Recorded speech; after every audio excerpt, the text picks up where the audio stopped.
नमस्कार। आज का विषय है कि भगवान शिव को किस तरह से आप अपने वश में कर सकते हैं। ऐसा कौन सा गुण है या ऐसी कौन सी क्वालिटी है जिससे भगवान शिव आपसे खुश हो जाते हैं। सूत जी कहते हैं कि माता पार्वती ने भगवान शिव से पूछा कि हे प्रभु, तप, विद्या या योग या फिर ऐसा कौन सा साधन है जिसे करके आपको वश में किया जाता है। तब भगवान शिव हंसते हुए माता पार्वती से बोले, देवी, यही प्रश्न मुझसे ब्रह्मा ने भी किया था। जब मैंने ब्रह्मा को दर्शन दिए तब ब्रह्मा ने कहा, हे अघोर, हे देव, हे महादेव, मैंने गायत्री उपासना करके आपका दर्शन किया, परंतु मैं यह जानना चाहता हूँ प्रभु कि ऐसा कौन सा उपाय है जिसे करके आपको वश में किया जाता है और आपका ध्यान कहाँ करना चाहिए।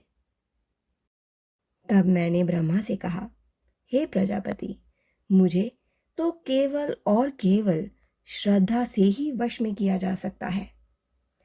मेरा ध्यान उस लिंग के रूप में करना चाहिए जिसके दर्शन आपने और विष्णु ने समुद्र में किए थे। 5 अक्षर वाले मंत्र के साथ और 5 मुख वाले देवता के रूप में मैं हमेशा ही द्विजों द्वारा पूजनीय हूँ। इस ब्रह्मांडनीय अंडे में जन्मे आप इस ब्रह्मांड के गुरु, आपने मुझे अपनी भक्ति के द्वारा ही देखा है।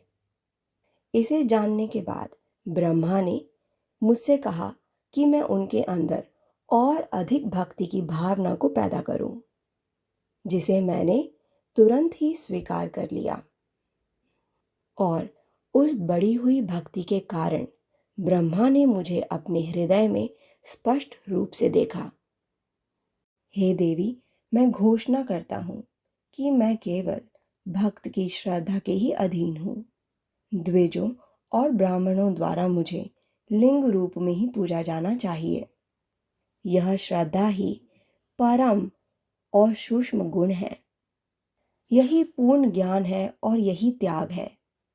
यही श्रद्धा और यही तपस्या स्वर्ग और मोक्ष की प्राप्ति कराती है। तो देवी, मुझे केवल श्रद्धा से ही देखा जा सकता है। धन्यवाद। ओम नमः शिवाय।